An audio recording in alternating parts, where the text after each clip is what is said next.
Hi, it's Dr. Andy from Open Space Healing, and today we're talking about a type of neck pain called torticollis. Now, you might be wondering, torticollis what? And basically, it's when your head is locked to one side and it's tilted, and usually your head will tilt in one direction and your chin will tilt in the opposite direction. So we find that a lot of our clients, when they present with this condition, they have slept funny and woken up in the morning and the head has been locked to one side and they're in quite a bit of pain. Who would have known that sleeping could be so dangerous? Anyway, torticollis is most commonly presented in young people who don't have a previous history of neck pain or injury. And when it becomes chronic, and this means that it has been happening multiple times over a long period of time, then it can be quite debilitating.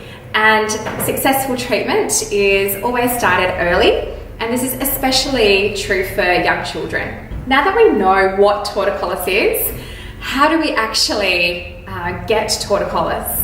Well, here we're talking about muscular acute torticollis because there's many different variations of torticollis. It can result from any type of muscle or nerve injury, but specifically sitting or sleeping awkwardly, ergonomic positions that are not so great for you, like sitting at a desk, carrying heavy bags, or even just your shoulder bag on one shoulder for a long period of time, your neck or muscles being exposed to the cold like a ceiling fan and falling asleep, and that being only on one side of the neck, but also injury or irritation to your nervous system.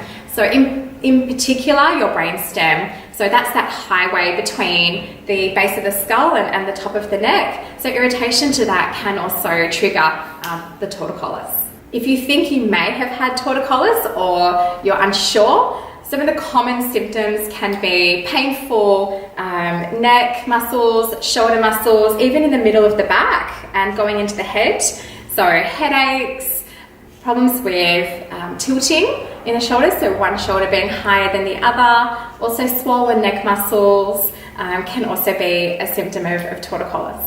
If you have had torticollis before or you think you may have it, then statistically the symptoms will abate over the course of 1 to 4 weeks.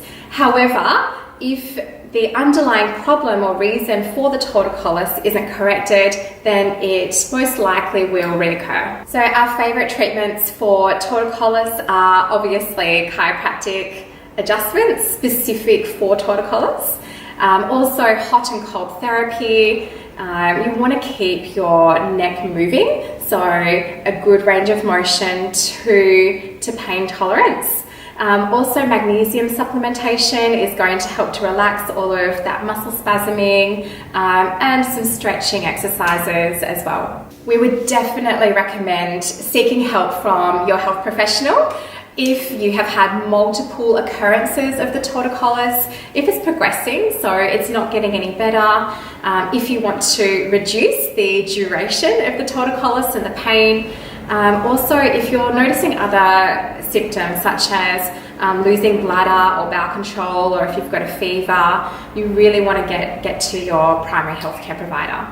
Therefore, you don't have to put up with that pain in the neck, and you should be able to reverse your car properly without pain. You should be able to go to bed and wake up feeling great in the morning. Here at Open Space, we believe that that is our birthright as humans. So if you do need some help with your neck pain, then please shout out to us, share this with friends who you think need to hear this information, and we hope that you've enjoyed our vlog for today. I'm Dr. Andy from Open Space Healing. Bye for now.